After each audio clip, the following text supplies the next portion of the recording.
church family. Here we are on the third Sunday of Advent in 2024. Do you happen to remember who was preaching on the subject of joy last year?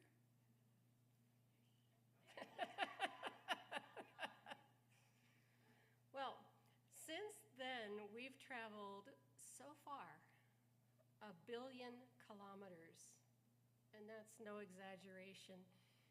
In a year, the Earth travels that far in its orbit around the sun. If the metric system is hard for you, this is the equivalent of more than 600 million miles. That's a lot of Toyotas. Right now, this very minute, we're going 100,000 kilometers an hour. Can you feel it? Such a distance, 1 billion kilometers to return to where we were a year ago. And what did the sermon sound like last year? Well, here's the beginning. Some of you are going to remember it.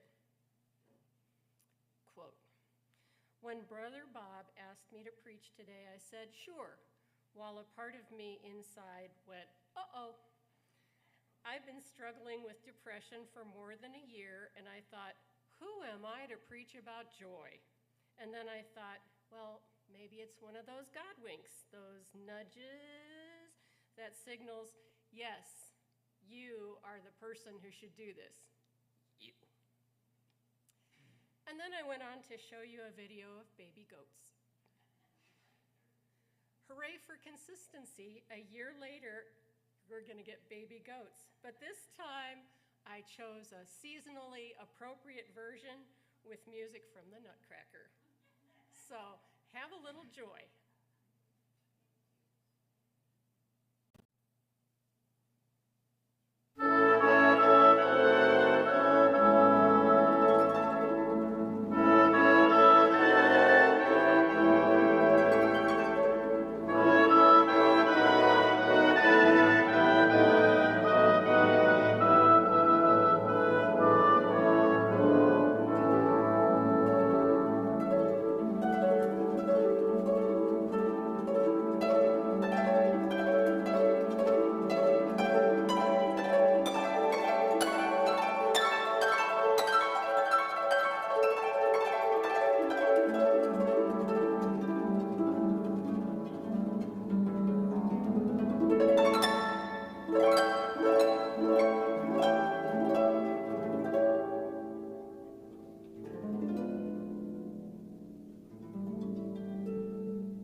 Before we go any further, I want to take a moment to thank Karen for the many hours that she's created the technology, the audio, the video, for our worship.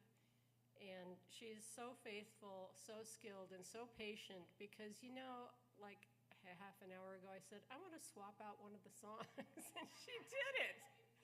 So please thank Karen.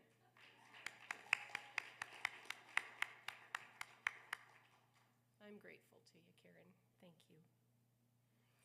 And as for last year's Thoughts on Joy, it's really tempting to give that sermon again because it really wasn't bad, and it would be a lot less work. But we have traveled 600 million miles, so that simply won't do. My mind is in a different place in the universe, so is your mind. And your ears are too, and so is your heart.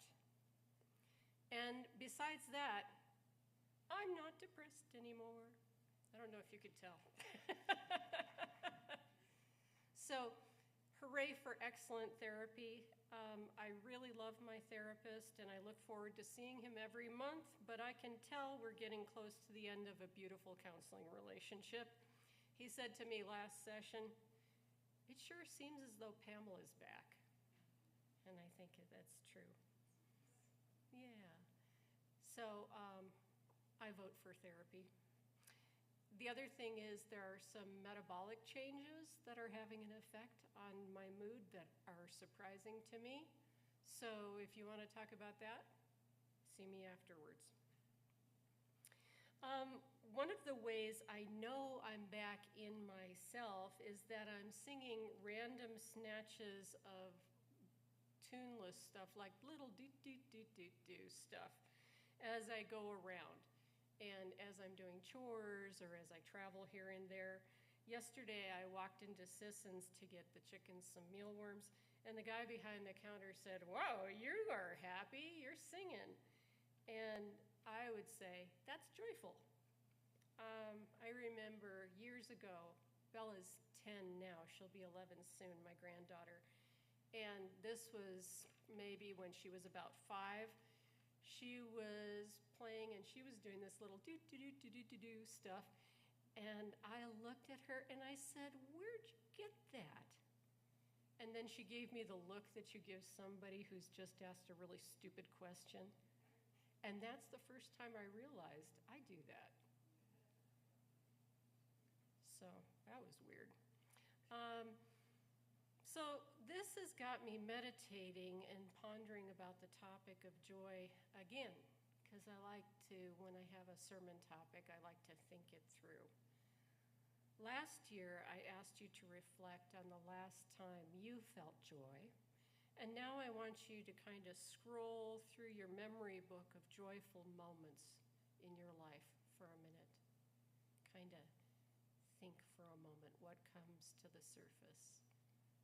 When do you remember just being so happy, so joyful? What were those experiences? Singing, dancing, running, climbing a mountain, rocking a baby, embracing a friend or a lover after a long absence, weddings, childbirth, parties, all kinds of celebrations, seeing something beautiful, or hearing some soul-opening music. These joyful moments, they make you glad you're alive. And they make you glad you have a body with all of its senses, right? I thought about my personal catalog of joy moments, and I realized they were about having a body experience. That's where joy starts, in the body. And that's what I started with when I started thinking about this sermon, about the topic of joy. It starts in the body. And here we are, third Sunday of Advent, talking about joy. What's that about? Recently, I was listening to a podcast, and the host said his girlfriend was into ecstatic dance. Have you heard of this? Yeah, apparently it's a thing. So you go to a class or you go to a studio and you dance yourself into a state of ecstasy and transcendence. I'm not going to ask us to do that. But have you ever heard of the Sufi mystics?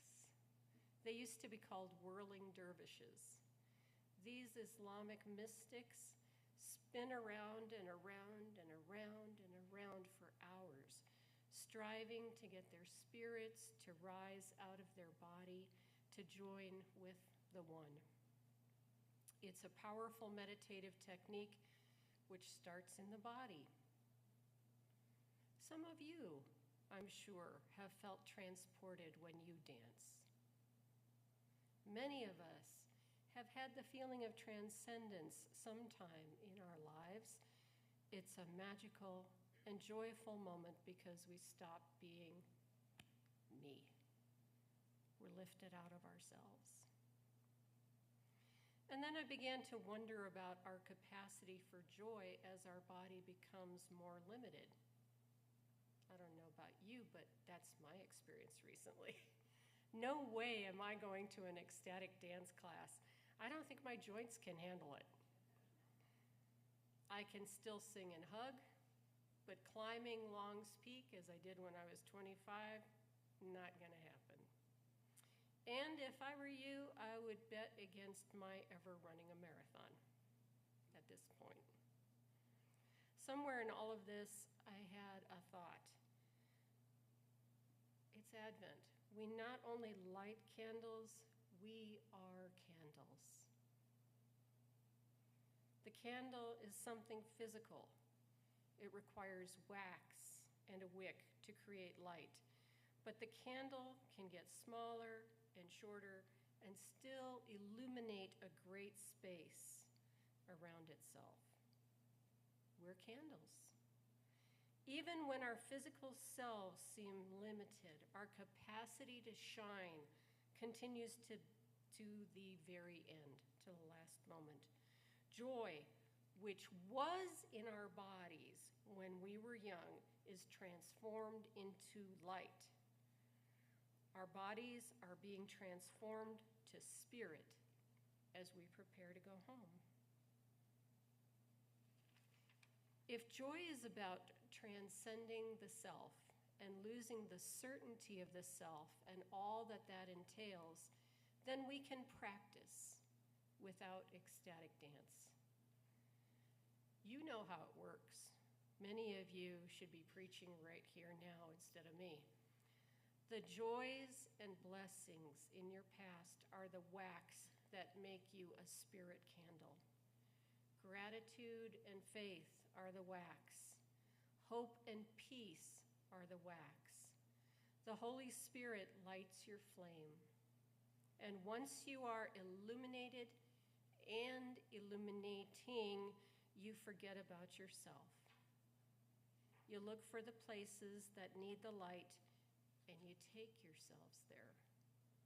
Again, many of you should be standing here talking about how you find meaning, how you illuminate the world by putting others first, being like Jesus.